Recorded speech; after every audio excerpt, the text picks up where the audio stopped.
Oi, oi, oi, sejam todos muito bem-vindos. Estamos começando mais uma edição do Espaço Plural, o nosso programa de entrevistas, onde abordamos assuntos diversos e recebemos convidados das mais diversas áreas. Conosco hoje, aqui no estúdio, o professor Claudionei Garcia de Ambrósio, isso mesmo, professor de História e Geografia. Exato. Seja muito bem-vindo e obrigada por aceitar o nosso convite. Eu que agradeço, Shonara. Oi. Estamos no mês de novembro, mês que celebra a consciência negra e também faz alusão ao Zumbi dos Palmares. Até 2023, este não era um feriado nacional, mas com a sanção da Lei 14.759/23, o dia 20 de novembro passou a ser feriado nacional. Até então, os estados e municípios decidiam se era feriado ou não desde 2011, quando essa data foi oficializada. Mas para além do feriado, para além dessa data, né, de celebração, o que representa o 20 de novembro? Quem foi Zumbi dos Palmares?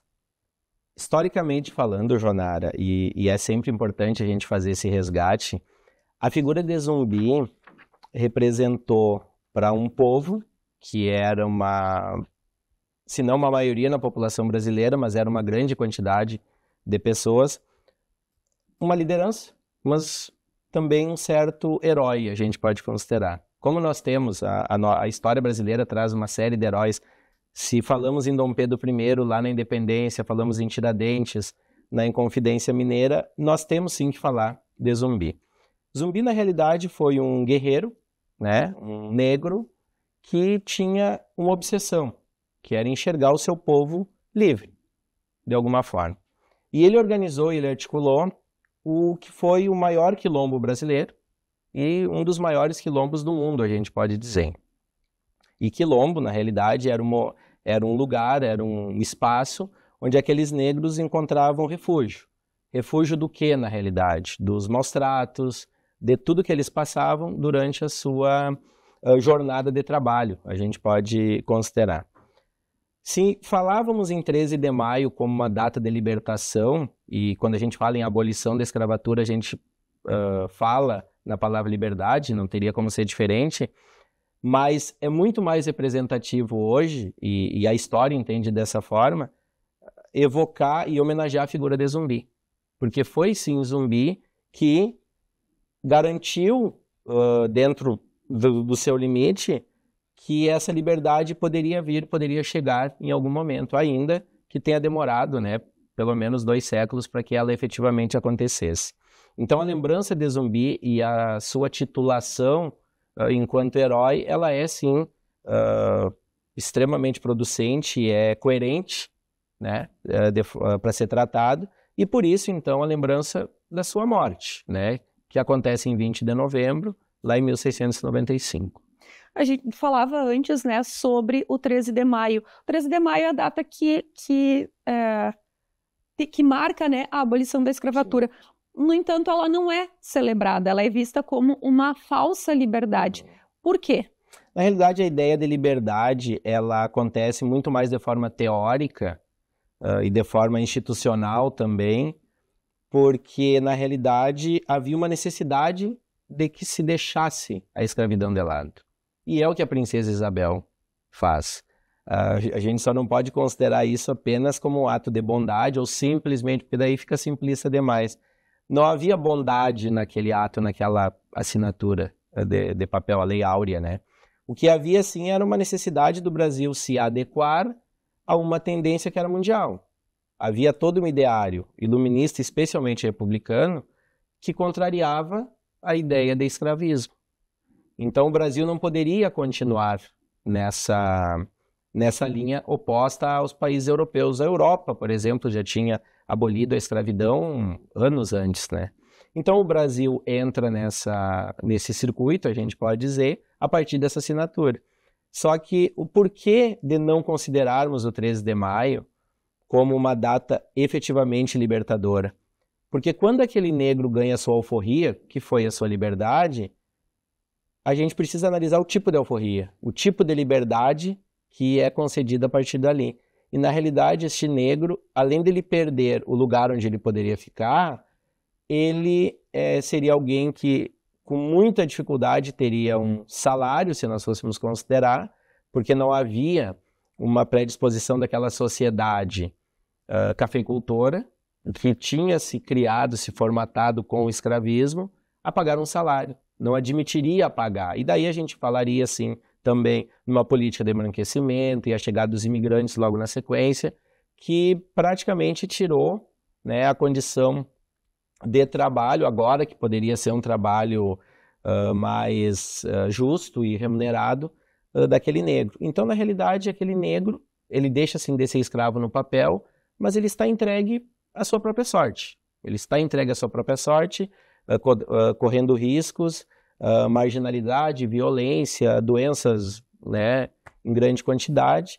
Então, associar esse contexto à ideia de liberdade é um simplismo muito grande. Então, dentro dessa linha, a história, e de forma muito correta, prefere não enxergar o 13 de maio como uma data efetivamente libertadora, mas sim o 20 de novembro, evocando então e homenageando muito fortemente aquele que foi o grande líder. Então, assim, para além das questões que envolvem Zumbi e o Quilombo dos Palmares, qual o significado da consciência negra para as questões importantes como o racismo e a desigualdade? O dia, né, da celebração. Certo. Qual é a importância? Existe uma corrente na história que defende que é contrária ao Dia da Consciência Negra. Defende que deveriam existir, que todos os dias são. Né?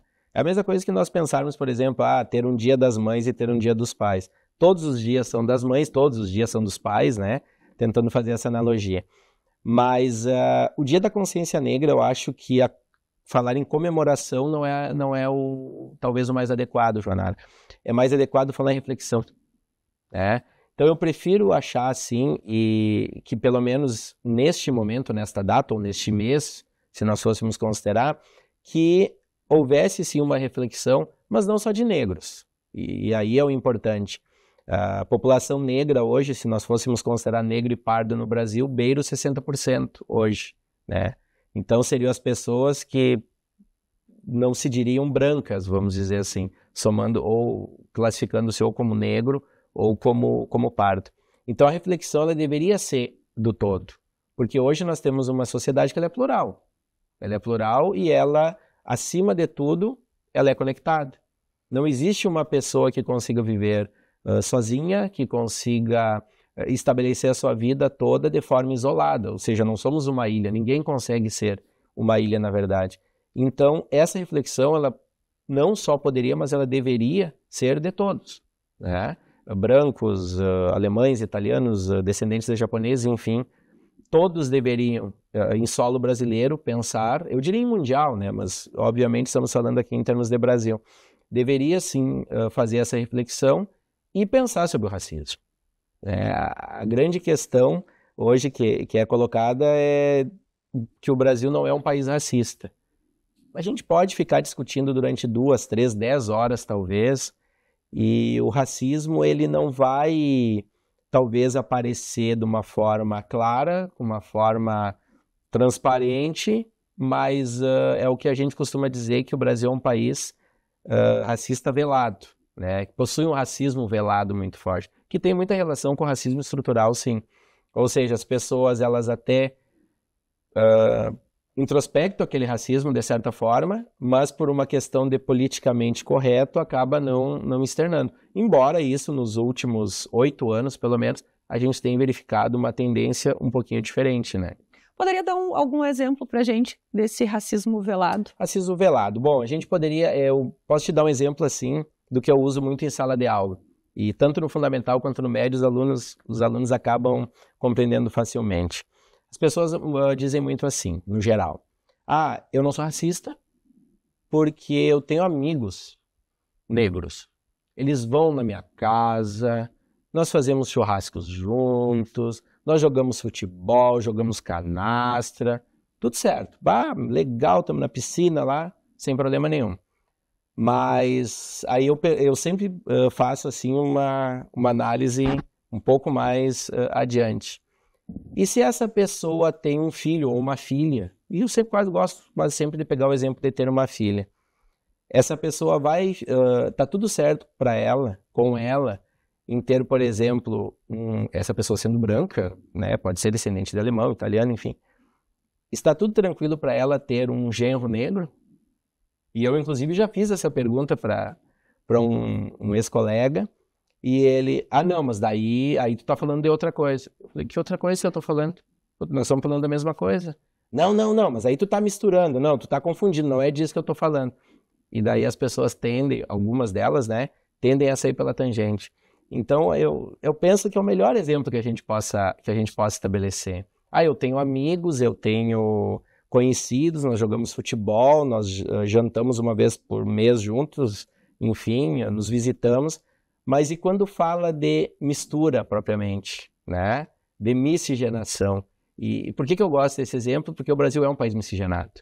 Então, é quase que insuportável, não por eu ser negro, mas é quase que insuportável para mim como historiador, como alguém que estuda ciências humanas, o que é um contraponto muito grande, né? O Brasil é um país extremamente miscigenado, que é o país mais miscigenado do mundo, né? Do mundo, não tem um país tão miscigenado quanto o Brasil, e ter essa presença de um racismo que é velado na maioria das vezes, mas por vezes ele acaba sendo externado, né? Também.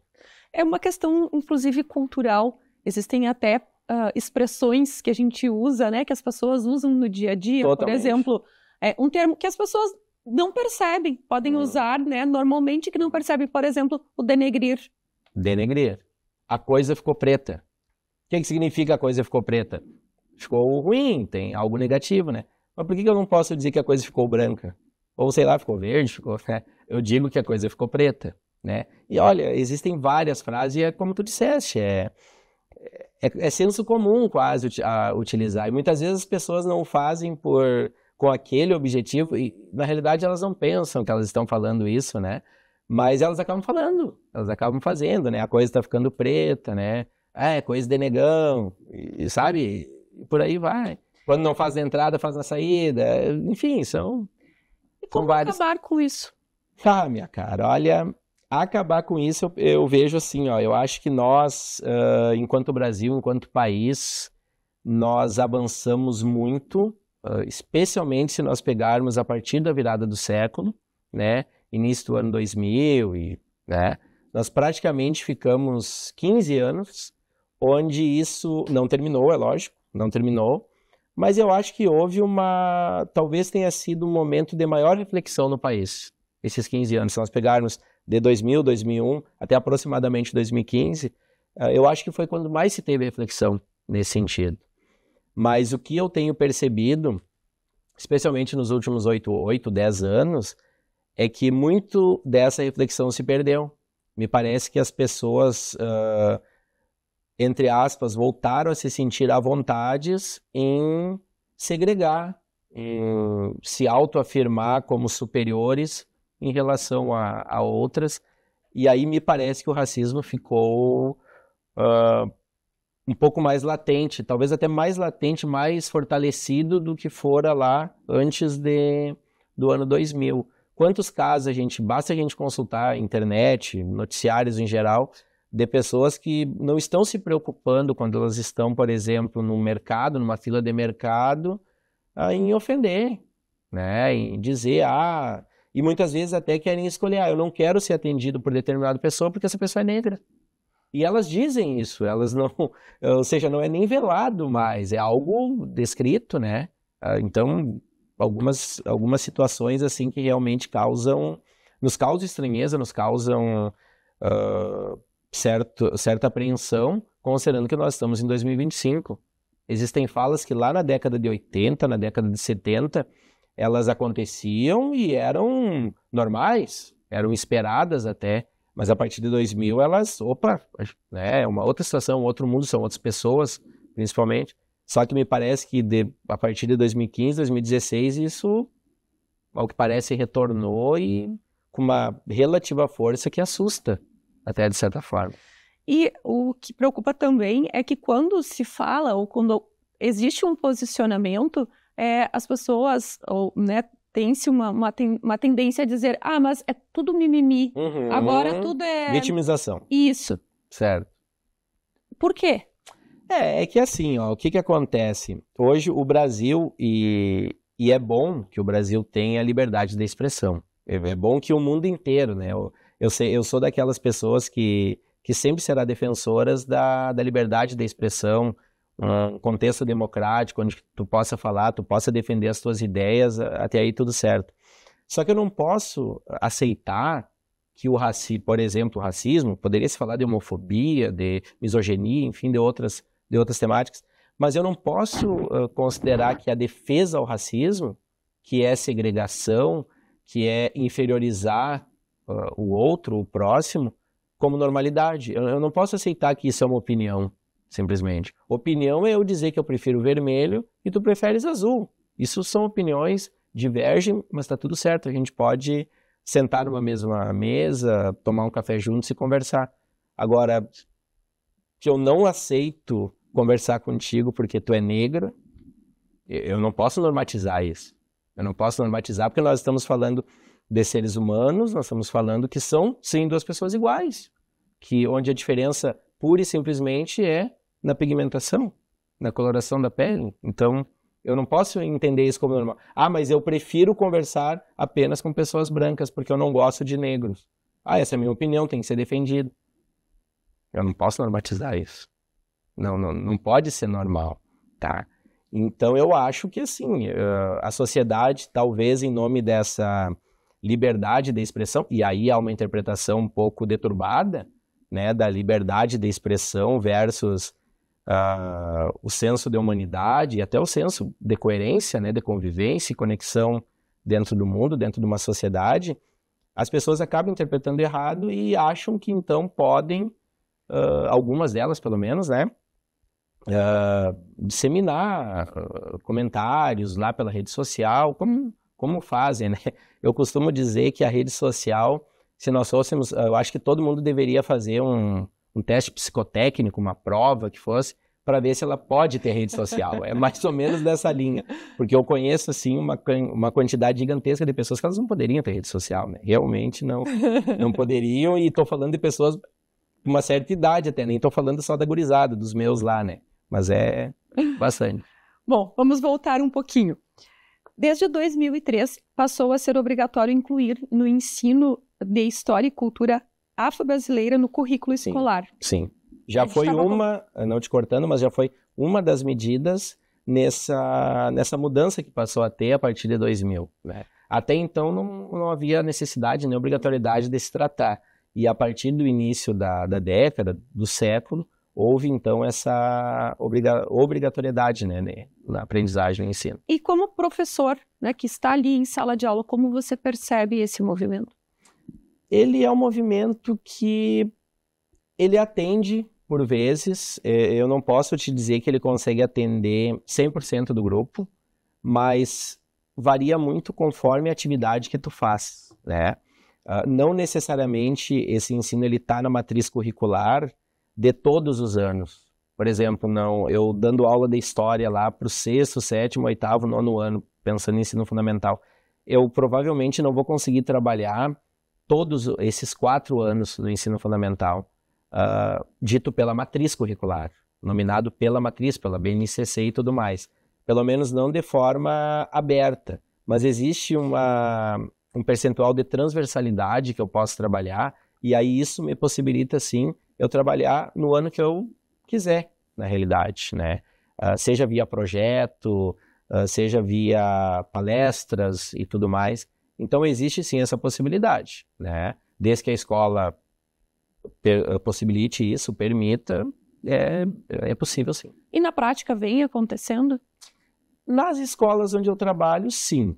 Eu trabalho em 2 escolas, né? Uma do estado e outra do município aqui de Santa Cruz do Sul. Nas 2 escolas onde eu trabalho, sim, né? Eu não poderia te precisar, sim, em todas as outras. Mas nós conversamos eu tenho colegas em várias outras escolas, né? E alguns trazem relatos bem interessantes, bem importantes, né? A respeito disso, de ações, de atividades que acabam fazendo, né? Seja no mês de novembro, seja em outros momentos, né? Mas eu diria para ti que, se não 100%, eu diria que uma grande quantidade de educandários isso tem acontecido. E sobre as cotas raciais? Elas são políticas públicas que destinam vagas em universidades, institutos federais e concursos públicos para pessoas negras, pretas ou pardas e indígenas, como forma de combater a desigualdade histórica e o racismo estrutural. Qual é a tua opinião? Bom, tu falaste uma expressão que a gente não tem como falar em racismo sem falar na questão estrutural. E estrutural é a palavra para a gente entender. Quando tu faz um resgate histórico, tu precisa pensar o seguinte: o Brasil, enquanto Estado-nação, enquanto país, ele se forma a partir de 3 etnias, que é o indígena, eu costumo dizer na sala de aula que foi o primeiro, né? É o nativo, é o dono da terra, vamos dizer assim, o grande proprietário do território, que já estava aqui. Aí chega aquele que eu considero o segundo, não numa escala de grandeza, mas por ordem mesmo de chegada, que é o europeu, que no nosso caso aqui foi o português. Que nós não podemos tapar o sol com a peneira, não podemos escolher muitas palavras, nós precisamos ser direto. Foi o dominador, foi o explorador, e aqui, Jonara, eu não estou desconsiderando contribuições que esse europeu trouxe, que foram várias, foram muitas. Mas a gente precisa, sim, historicamente, lembrar o que aconteceu. Por exemplo, o extermínio de uma série de povos indígenas. E foi extermínio mesmo, né? E aí nós tivemos logo na sequência uma terceira etnia, que foi o negro. Qual é a diferença que tu podes considerar? E aí, quando a gente fala em racismo estrutural, a gente vai partir daí. Qual é a diferença que tu vais considerar a partir da entrada do povo negro no Brasil? O indígena, enquanto o indígena já estava e o português, o europeu, escolheu vir, o negro não escolheu vir. Ele veio à força. A gente não pode achar que algum negro, seja da parte que for da África, chegou ali, estava sem fazer nada na sua casa, lá um domingo de tarde, podia dar uma viajada lá para o Brasil, né, tentar saber o que está acontecendo. Aí gostou, aí passou uma mensagem de alguma forma para outros, venham para cá, é tudo legal, vamos passar umas férias e tal. Não foi dessa forma, né? A gente sabe. Esses negros eram mercadorias. Eles agiam como ferramentas. Via de regra, a gente costuma dizer na história que eles vieram à força para cá. Ninguém veio por sua vontade. Ainda que nós fôssemos considerar um cenário de pobreza, de subnutrição, de miserabilidade em grande parte daquelas regiões da África. Mas, de qualquer forma, ele não escolheu vir. Ele veio sim à força, as suas palavras elas estão corretas. E aí a gente começa a montar a estrutura. Enquanto eu tenho um europeu que é o mais forte, que é o superior, que escolheu vir, que dominou, que explorou, esse negro ele vem com uma única função: trabalhar. Né? E trabalhar de que forma? Escravo. Né? Era uma mão de obra escrava, barata, né? Porque essa mão de obra não era assalariada, não havia um salário para essas pessoas. Esses negros escravos, eles trabalhavam pela refeição e pela moradia, e não era uma moradia assim 5 estrelas, né? Senzala era para que a gente entenda, era uma grande área, como se fosse um grande salão, onde ficavam negros ali de forma amontoada. Algo muito semelhante ao próprio navio negreiro, né? Que era a forma de transporte para cá também. Então, já a partir daí, essa ideia de inferioridade. Então, como é que hoje eu vou considerar, e aí a gente entra na questão das cotas, que foi a tua lembrança, como é que eu vou pensar que um negro hoje, mesmo hoje, 525 anos depois, que ele vai ser ou vai ter as mesmas condições de conquista do branco?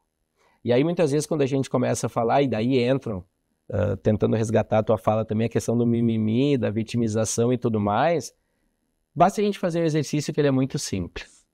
Vamos pegar as 10 maiores fortunas do Brasil. Poderíamos pegar do mundo, mas se estamos falando do Brasil, vamos pegar do Brasil. As 10 maiores fortunas do Brasil. Quantas são capitaneadas ali por negros? Aí eu largo essa pergunta na sala, os alunos ficam se olhando. Ah, professor, mas eu não sei quem são os 10 mais ricos. Não tem problema, vou colocar aqui, ó. Eu já trago pronto, né? Pego e largo no quadro. As 10 maiores fortunas.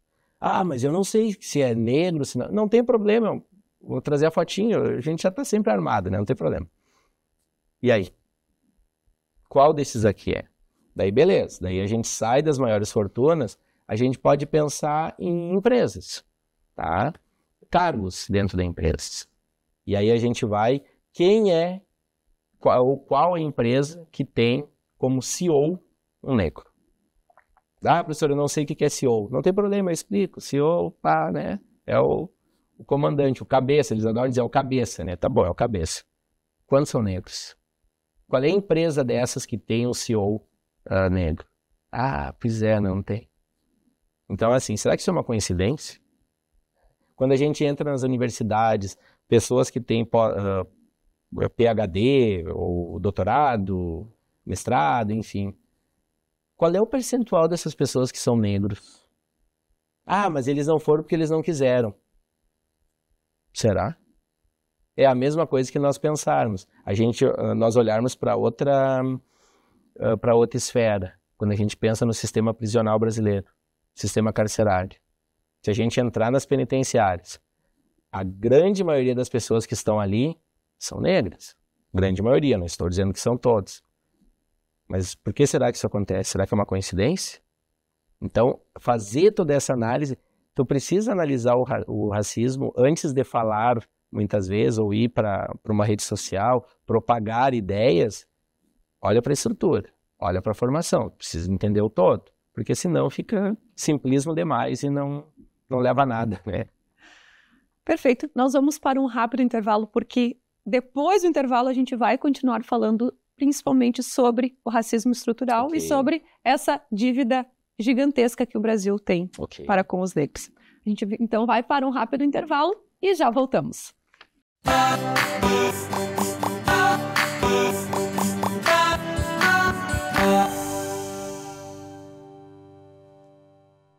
Que tal acompanhar as nossas produções e também os bastidores da Unice TV? Para isso é muito simples. Basta nos seguir no Instagram e também no Facebook. Claro, você pode nos acompanhar também pelo canal 15 da NET e pelo nosso canal no YouTube. A gente espera por você.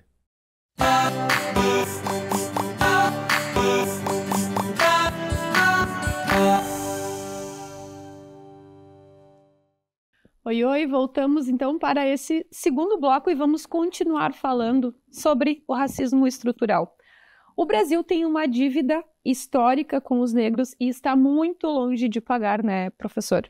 Bastante. Isso é resultado do racismo estrutural. Só para termos uma ideia, vou trazer alguns dados aqui. Em 2018, apenas 4% dos políticos eleitos para o legislativo se autodeclararam negros. Esse número aumentou significativamente nas eleições de 2022, quando 32,3% dos eleitos se declararam negros. No entanto, apenas 16,4% foram de fato considerados negros. Isso porque candidatos brancos que alegaram serem negros para obterem acesso a verbas maiores em suas candidaturas não foram considerados. Ou seja, fraudaram para obter maiores verbas. Maiores vantagens. Sim. Como o senhor avalia, né, esses números, que são números baixos ainda, e também essa tentativa, né, de obter vantagem, né, para tentar combater essa desigualdade? Jonara, olha só, eu costumo dizer, e falar sobre corrupção, acho que antes de falar, talvez até do próprio racismo estrutural, começamos a falar antes, né? Mas a corrupção no Brasil é algo assim que é ímpar, né? Talvez lugar nenhum no mundo tenha tentativas de corrupção tão declaradas, tão nefastas como existe no Brasil. E essa questão de se autodeclarar negro ou pardo é só mais uma forma, sabe? Não, até sou bem sincero em te dizer que não é o que mais me surpreende. O que me surpreende, sim, E aí isso, assim, a gente tem, né, acesso a algumas informações. Essas mesmas pessoas que estão usando desse artifício, de se autodeclarar, seja parda, seja negra, essas pessoas são contrárias às cotas. E isso é fantástico, tá? Porque quando a gente tem hoje, por exemplo, um concurso público no Brasil, qualquer concurso, né, seja para magistério, seja para qualquer outra função, existe sim, normalmente o percentual fica entre 10%, eu acho que é 15% das vagas, depende muito do edital. Então, ou seja, existe sim essa previsão, que é uma previsão legal, não é algo inventado, né? Muitas vezes as pessoas dizem, o prefeito de tal município ali botou isso no edital. Não foi o prefeito que colocou. Talvez ele nem seja favorável a isso, mas é uma previsão que é legal. E essas pessoas, muitas vezes, elas acabam aprovadas, acabam sendo nomeadas nesse concurso, e eu já vi pessoas entrando na escola, sendo meus colegas, e fazendo apologia contrária à lei de cotas. É de uma incoerência, assim, eu te diria assim, que mais do que a corrupção, de tentar burlar o sistema, tu se valer dessa vantagem de alguma forma e tu ser contrário. Tu fazer uma apologia totalmente em outro sentido. O que eu posso te dizer assim, é uma incoerência. É uma incoerência, eu acho que não tem como fugir disso. E se de uma eleição para outra nós tivemos esse aumento de praticamente 30%, né? Tu falaste em 4% para 32%. Isso. Né? Então, 28%, né? Eu diria para ti que numa próxima nós vamos ter um percentual maior que 32%. Mas que, na verdade, esses 32% não representam o número verdadeiro, que foi apenas 16, que realmente foram 16,4 que realmente foram considerados. Né? A gente tem aqui, foram 517 parlamentares eleitos que se declararam negros, que representa, né, os 32,3. No entanto, somente 263 deles são de fato considerados negros. Sim, é que na tua autodeclaração, e eu já passei por isso também, tu pode te autodeclarar da forma que tu quiser. Só que tu vais precisar, dependendo do contexto, tu vais precisar fazer uma prova de heteroidentificação. E essa prova é que vai dizer ou chancelar se tu é realmente ou se não é, né? Na realidade foi isso que aconteceu com essas pessoas, né? Elas se declararam em função realmente, como tu disseste, de angariar vantagens, e eram vantagens financeiras, né, verbas públicas e tudo mais, e realmente acabou não passando, né. E esses comportamentos, né, o que eles trazem de prejuízos para tentar diminuir a diminuição desse racismo estrutural? Atrapalha muito, Jonara, porque o racismo é um assunto que ele precisa sempre ser tratado com seriedade, como vários outros assuntos, né? Como várias outras demandas que são sociais, e eu sempre gosto de lembrar, por exemplo, da misoginia, da homofobia, são demandas sociais muito fortes hoje no país, e são discussões sérias, e são discussões que elas precisam ser fortalecidas cada vez mais, inclusive na escola, ou eu diria para ti até a partir da escola, a gente pode dizer, mas é um trabalho de formiguinha, né? E quando tu tem situações como essa, de pessoas que tentam burlar, tentam usar o racismo com certa falsidade, com certa depreciação, isso faz, sim, com que algumas pessoas na sociedade utilizem expressões como vitimização, como mimizentos, né, como gostam de dizer por vezes. Então isso enfraquece a seriedade da discussão, a importância da discussão, né? Infelizmente acaba acontecendo. A gente está nesse segundo bloco só trazendo dados, certo, tá? Certo. Dados apontam que cerca de 56% da população se autodeclara negra, né, pretos ou pardos, mas entre os mais ricos, os negros representam somente 17,8%. A gente falava sobre isso, né, no primeiro bloco. Certo. Em contrapartida, os negros representam 75% dos mais pobres. E também correspondem à maioria dos presos no Brasil, ou seja, 65%. Os negros são mais condenados que os brancos, e 76% dos mortos pela polícia são negros. O que comentar sobre isso? É aquela história, né? Eu tenho 45 anos e eu lembro, assim, com muita clareza, quando eu era pequeno, da minha avó, negra, que falava, né? Ah, Claudionei, vai aprendendo uma coisa para tua vida. Branco, quando tá correndo, tá fazendo Cooper. Ela usava essa expressão Cooper, né? Que era a corrida. Hoje em dia eu não vejo mais ninguém falando em Cooper, né? Mas o branco tá fazendo Cooper. O negro só tá correndo porque tá fugindo da polícia. Ela falava, né? Não que ela fizesse isso, mas era a construção social que ela tinha. É assim, ó. É um complicador muito grande e muitas vezes quando a gente fala da questão legal e tu traz uma informação assim que ela é... Eu já tinha comentado algo parecido no bloco anterior, da questão do sistema prisional no Brasil, onde a maioria, assim, se nós formos olhar, trazem 60%, eu acho. 65%. E muitas vezes uma das discussões que a gente acaba fazendo em sociologia lá no terceiro ano é sobre pena de morte. Eu gosto muito quando a gente começa a discutir isso, porque é um assunto que eu gosto também, né? Eu já li, já pesquisei algumas coisas sobre. E aí, muitas vezes, a gente promove debates na sala de aula. E aí, o debate, como é que a gente faz? A gente reúne, alguns precisam ser defensores, outros precisam ser contrários em relação àquela demanda trazida. E aí, algumas pessoas realmente elas são defensoras da pena de morte no Brasil, trazendo elementos, trazendo situações, são muito coerentes até na sua defesa, ok.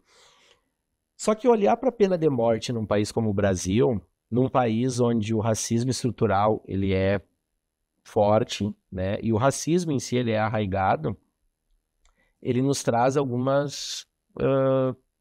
pelo menos algumas reflexões importantes.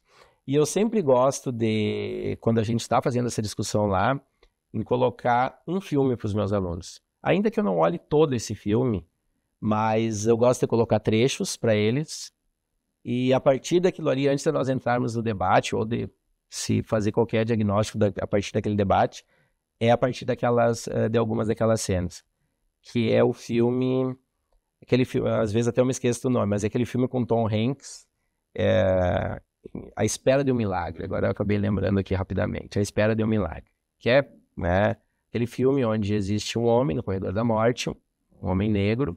E por que ele está no corredor da morte? Porque ele foi acusado de ter estuprado e matado duas meninas jovens, 11, 12 anos. Meninas brancas, né? E tal. E qual era a prova cabal do crime? Eu não sei se tu olhaste o filme ou não. A prova cabal da culpabilidade dele é o fato dele ter sido encontrado próximo aos corpos das duas meninas e ensanguentado. Ele estava ensanguentado, elas estavam ensanguentadas e tal. E aí o filme vai se desdobrando, né? E aí se chega depois a informação real de que na realidade ele tinha chegado ali para salvar as meninas, porque ele havia encontrado elas, né? E que talvez, imaginando, né, que ele poderia salvá-las, mas elas já estavam mortas, na verdade.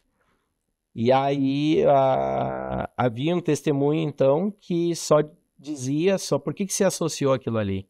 Porque foi um homem negro que encontrou aquelas meninas, né? Especialmente o fato delas serem brancas e tudo mais, acabou sendo considerado com muita força também. Ele realmente foi condenado, foi para a cadeira elétrica, foi executado, né?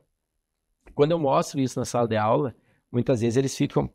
Porque esse filme é um filme já mais velho, né? De 1999, eu acho que é. Mas é um filme bem interessante para se olhar. E eles olham assim, mas no fim ele não matou ela. Pois é, ele não matou. Mas ele morreu, professor. Como é que ele morreu? Ele morreu. Ele morreu porque ele foi sentenciado culpado. Não haviam provas que poderiam inocentá-lo de alguma forma. E ele morreu. Isso, simplesmente. Quantos erros jurídicos em países que tem, onde existe a pena de morte, foram só apontados depois que a pessoa já tinha sido executada, né? E eu não tenho dúvida que no Brasil, uma pena de morte, ela seria 80% direcionada a negros. Eu não tenho dúvida disso, não tenho muita dúvida, né? E, particularmente, eu espero que nunca aconteça.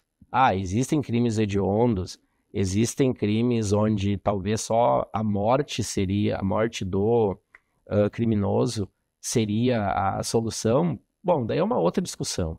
Agora, num país como o Brasil, onde o sistema judiciário ele deixa falhas por vezes, a gente tem que considerar isso, é um tanto quanto perigoso, né? Acho bem perigoso isso. Vamos continuar com os dados. Eu falei que esse segundo bloco seria de dados. Perfeito. Quando o assunto é mercado de trabalho, os negros recebem em média R$ 1.200 a menos em comparação com os trabalhadores brancos. Situação que se agrava quando estão em cargos de gerência, que era o que você falava, né? Quantos negros estão, né, em cargos. Como CEOs, por exemplo. Mais de 60% dos desempregados são negros. É uma outra questão. Ainda sobre o racismo.